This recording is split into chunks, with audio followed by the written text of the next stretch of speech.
Have you ever stood in a room full of people, yet felt utterly invisible? Offered a kindness, only to have it met with indifference, like tossing a pebble into a vast, unresponding ocean? There's a particular sting, isn't there, when your presence, your efforts, your very being seem to hold no weight in someone else's eyes. It's a quiet ache, a dissonance that whispers doubts about your own value.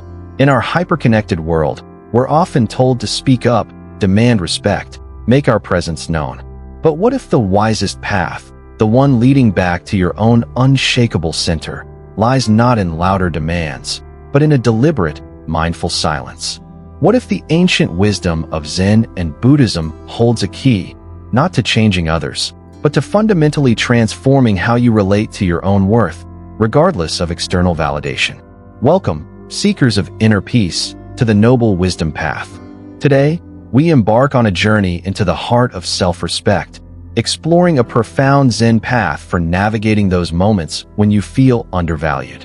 We'll uncover how stepping back isn't about defeat, but about reclaiming your power, and how true value isn't granted by others, but discovered, polished, and cherished within. Forget the tricks. Let's explore the timeless wisdom of finding your unshakable worth.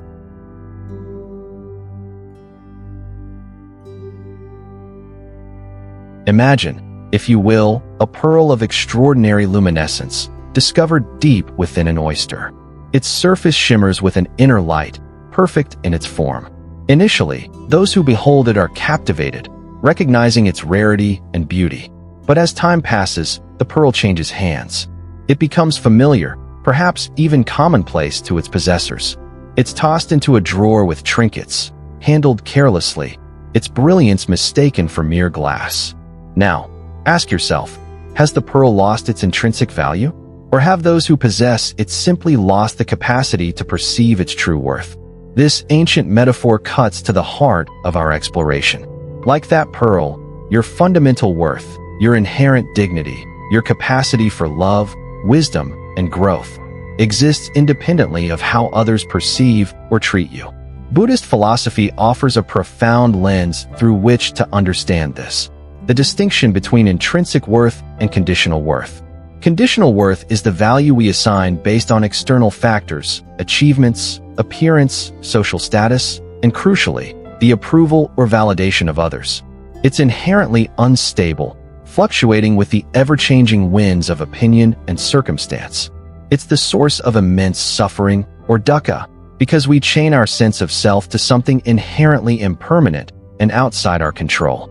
Intrinsic worth, however, is the unwavering value that resides within simply because you exist. It's the recognition of your fundamental nature, often referred to in Mahayana traditions as Buddha nature, the potential for enlightenment, compassion, and wisdom that is the birthright of all sentient beings. It cannot be earned, nor can it be diminished by external judgment or neglect. It simply is. This connects deeply with the core Buddhist teaching of anatta, often translated as non-self or no fixed self.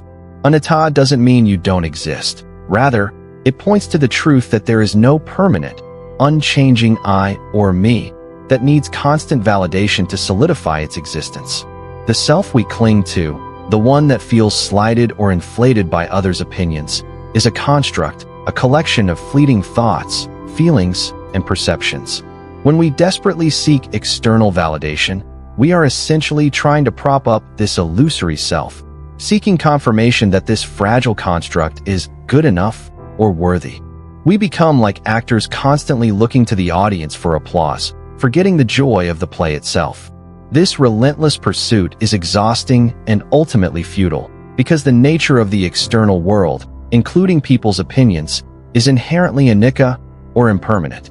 Today's praise can become tomorrow's criticism.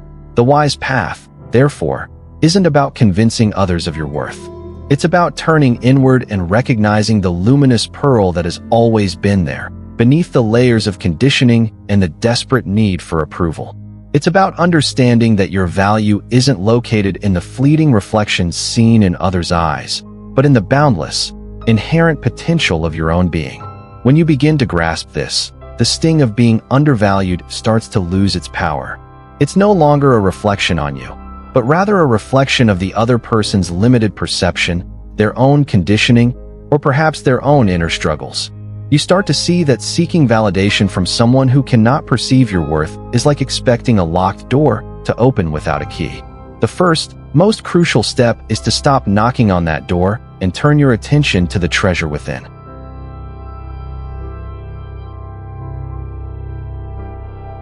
So, you've recognized the pearl within, the intrinsic worth that needs no external stamp of approval.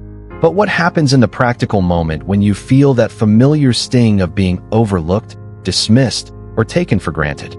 The common impulse might be to react, to argue, explain, demand recognition, or perhaps withdraw in hurt silence.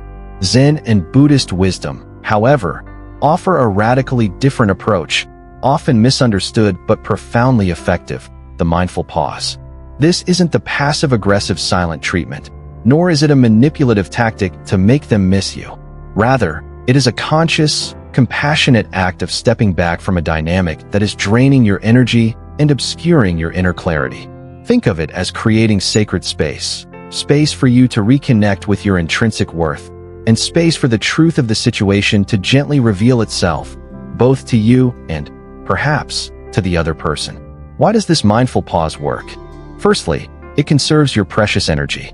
Constantly trying to prove your worth, explain yourself, or seek validation from someone unwilling or unable to give it is like pouring water into a cup that's already full, as the Zen master wisely pointed out. The water, your energy, your kindness, your efforts, simply overflows and is wasted. Stepping back stops this drain, allowing you to redirect that vital energy towards your own well-being and growth. Secondly, it creates space for self-reflection instead of reaction. When we feel slighted, our ego often jumps to defend itself, leading to arguments, resentment, or self-pity. The mindful pause interrupts this reactive cycle. In the quiet space you create, you can observe your emotions without being swept away by them. You can ask yourself, what part of me feels hurt? Is this feeling rooted in a genuine need for respect, or in an attachment to external validation? This clarity is crucial for wise action. Thirdly, paradoxically, absence often illuminates presence. Just as we appreciate the warmth of the sun more after a cloudy day, sometimes our value is recognized more clearly when our consistent presence is gently withdrawn. This isn't about manipulation, but a natural consequence. When the support, kindness, or wisdom you offered is no longer readily available, its importance may become apparent to those who took it for granted. Let's consider Maya, a talented designer in a busy agency. She consistently went above and beyond, offering creative solutions, mentoring junior colleagues, and staying late to meet deadlines, often without explicit recognition. She noticed her project manager, Ben, frequently overlooked her contributions in team meetings, attributing successes vaguely to the team or even highlighting others. Maya felt increasingly frustrated and undervalued.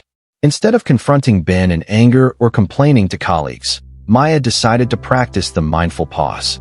She continued to do her work diligently and professionally, but she stopped offering unsolicited extra help on Ben's pet projects. She politely declined non-essential tasks that weren't part of her core responsibilities, stating she needed to focus on her assigned projects. She redirected her extra energy towards learning a new design software and building her personal portfolio. Within a few weeks, the shift was noticeable. Ben struggled to manage a complex client presentation without Maya's usual last-minute saves. Junior designers missed her readily available guidance. The smooth functioning Maya had quietly facilitated was suddenly absent. Ben, faced with these challenges, began to see Maya's contributions in a new light. He started acknowledging her work more explicitly. Maya's pause wasn't about punishing Ben. It was about protecting her energy and allowing the reality of her value to surface naturally. She didn't demand recognition. She created the space for it to arise organically, while simultaneously investing in her own growth.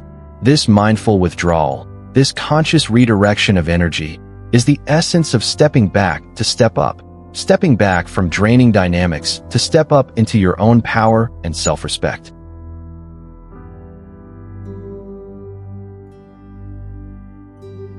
The mindful pause is not a passive waiting game. It is an active invitation to turn inward and cultivate your inner sanctuary. This is the sacred space within where your unshakable worth resides, independent of external storms. Stepping back from the external noise provides the precious opportunity to tend to this inner garden, strengthening your roots so that the winds of others' opinions cannot easily sway you. 3 key practices, deeply rooted in Buddhist wisdom, are particularly potent here: metta for self, upekkha, and mindful observation of emotions. First, let's explore metta, or loving-kindness meditation, specifically directed towards yourself. When we feel undervalued, it's easy to internalize that judgment, leading to self-criticism and diminished self-worth. Metta acts as a powerful antidote.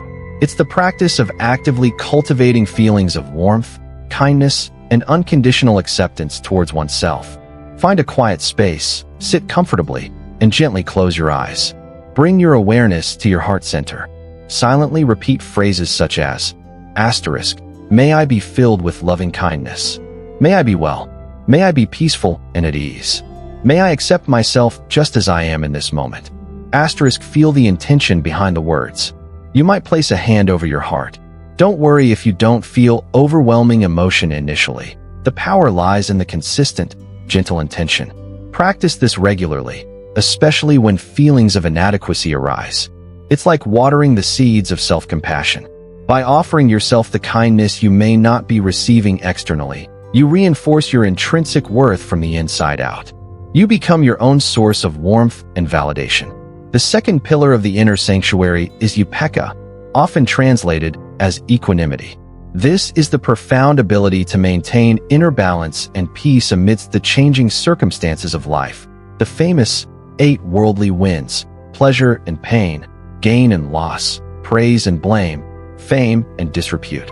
Feeling undervalued falls squarely under blame and disrepute. Upekkha is not indifference or apathy. It's a spacious, non-reactive awareness that understands the impermanent nature, anicca, of all experiences, including others' opinions. It recognizes that seeking constant praise or desperately avoiding blame is a recipe for suffering. Equanimity allows you to observe praise without becoming inflated, and to observe blame or undervaluation without being crushed. How do we cultivate upekkha? It grows through mindfulness and wisdom. By observing our reactions to praise and blame without judgment, we begin to see the automatic, conditioned nature of our craving for approval and aversion to disapproval. We start to understand, on a deeper level, that these external events don't define our core being. A simple reflection practice can help. When you notice feeling hurt by being undervalued, gently ask yourself, where is this feeling located in my body? What thoughts are arising? Can I observe this experience without adding stories or judgments? Can I recognize this as a temporary, passing state, like a cloud moving across the sky? This practice detaches you from the immediate sting and fosters a broader, more balanced perspective. The third practice is the mindful observation of emotions without judgment. When feelings like hurt, anger, or sadness arise from feeling undervalued, our tendency is often to either suppress them or get completely swept away by them. Mindfulness offers a middle path. Acknowledge the feeling. There is hurt arising. Name it gently. Then, investigate it with curiosity, not judgment. What does this hurt feel like physically? Is it a tightness in the chest? A knot in the stomach? Observe its intensity, how it changes, ebbs, and flows. Breathe with it. By observing the emotion without identifying with it, remember anatta, you are not your emotions. You create space around it. You see it as a temporary visitor in the vast house of your awareness, rather than the owner of the house. This practice prevents the emotion from solidifying into a negative self-narrative. I am worthless because they don't value me. It allows the emotion to naturally arise, be felt, and pass, without leaving deep scars. Together, metta for self, upekkha, and mindful observation create a resilient inner sanctuary. They equip you not to block out the world, but to meet its challenges, including the pain of feeling undervalued, with greater wisdom, compassion, and unshakable inner peace. This inner work is the true fruit of the mindful pause.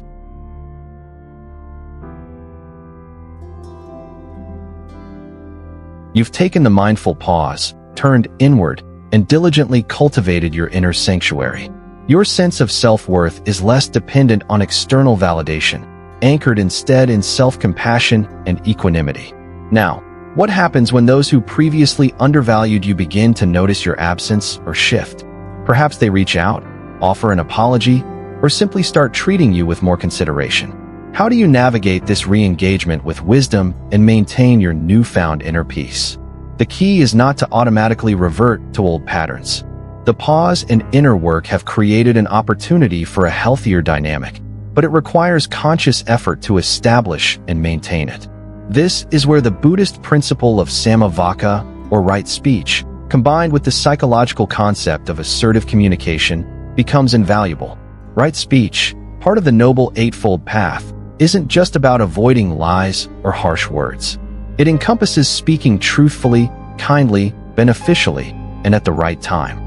Assertive communication involves expressing your feelings, needs, and boundaries clearly and respectfully, without being aggressive or passive.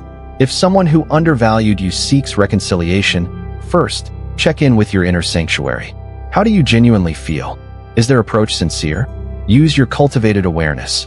Then, if you choose to re-engage, consider these principles based on right speech and assertiveness. 1. Speak your truth kindly and clearly. If appropriate, you might express how their past actions made you feel, using I statements. For example, instead of "you always ignored my ideas," try "when my contributions weren't acknowledged in meetings, I felt overlooked and discouraged." This focuses on your experience without blaming, inviting understanding rather than defensiveness. 2. State your needs and boundaries respectfully. This is crucial. Re-engagement doesn't mean accepting the old dynamic. Clearly articulate what you need moving forward. "I appreciate you reaching out. Moving forward, it's important for me that my contributions are acknowledged," or "I value our connection, but I need our interactions to be respectful." Setting boundaries isn't unkind. It's a necessary act of self-respect and clarifies expectations for a healthier relationship. 3. Ensure it is beneficial and timely. Is this conversation likely to lead to positive change? Is the other person receptive? Sometimes, silence or maintaining distance remains the wisest course if the other person hasn't genuinely changed or isn't ready to hear your truth. Don't force engagement if your intuition signals it won't be beneficial. It's also vital to distinguish between forgiveness and condoning. Forgiveness, in a Buddhist sense, is primarily an internal process, releasing resentment and ill will for your own peace. It doesn't necessarily require reconciliation or trusting the other person again. You can forgive someone for your own liberation while still maintaining firm boundaries, or choosing to keep your distance if their behavior remains harmful or disrespectful. Forgiveness doesn't mean letting someone walk all over you again. Think of the tree metaphor again, but this time focusing on its resilience and boundaries. A wise old tree stands tall, offering shade and fruit. If people carelessly carve their names into its bark or break its branches, the tree doesn't collapse in despair. It continues to draw nourishment from its roots, heals its wounds over time, and keeps growing towards the light. It doesn't stop being a tree, but its scars become part of its history, and its strongest branches grow where they won't be easily broken again. Similarly, when re-engaging, you remain rooted in your self-worth. You offer compassion, understanding that the other person's actions likely stem from their own limitations or suffering, but you don't offer unrestricted access to your energy or well-being if respect isn't consistently shown. Your boundaries are like the strong branches, protecting your core while still allowing you to engage with the world wisely.